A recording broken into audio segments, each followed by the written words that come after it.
Et maintenant, nous partons au Balageau, rue de Lappe, qui est un lieu de mémoire à Paris. Mais son histoire s'écrit aussi au présent, car le fameux bal de la Bastille reste un lieu très branché, où la salsa flirte avec la techno et où les clubbeurs sont hantés par l'accordéon.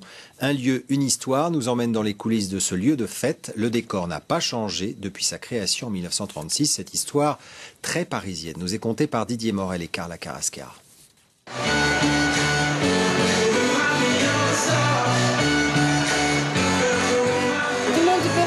Voilà, c'est accessible à tout le monde. Hello ma femme. Là c'est très chaud ici. Je suis déjà venu il y a 10 ans, honnêtement, et je suis retourné parce que j'ai bien aimé la dernière fois que je suis venu. Le Balageau, un lieu que l'on n'oublie pas, il est redevenu un incontournable des nuits parisiennes, accessible à tous, comme à ses débuts en 1936.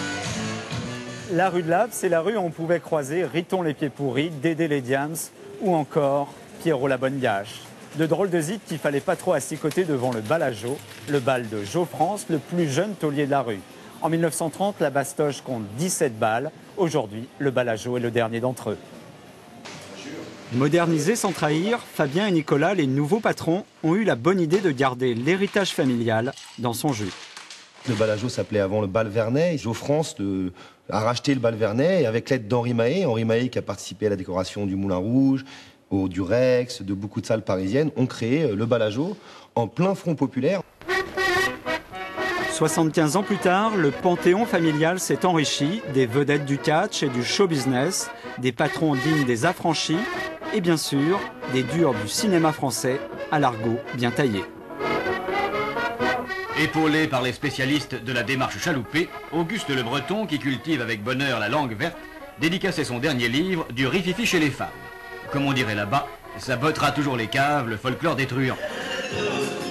Aujourd'hui encore, c'est musette, 3 après-midi par semaine. La tradition est respectée côté musique et côté public.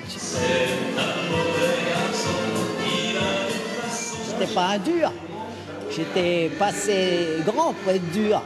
Mais ce qu'il y a, je participais avec les autres. On dansait, on avait des. C'est vrai qu'ici, ça rigolait pas.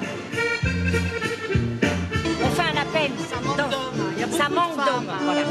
Pourquoi vous avez besoin d'hommes? Vous avez envie de draguer? Non, on drague pas, que pour danser. Alors ces vrais hommes, peut-être faut-il les chercher dans les soirées salsa, le piment du nouveau Balageau, une bonne nouvelle pour toutes celles qui aiment guincher. Enfin presque. Les bons danseurs se font rares, pourquoi? Oui, je voudrais pas dire une bêtise, j'espère qu'ils sont pas tous morts. Et on reste en musique.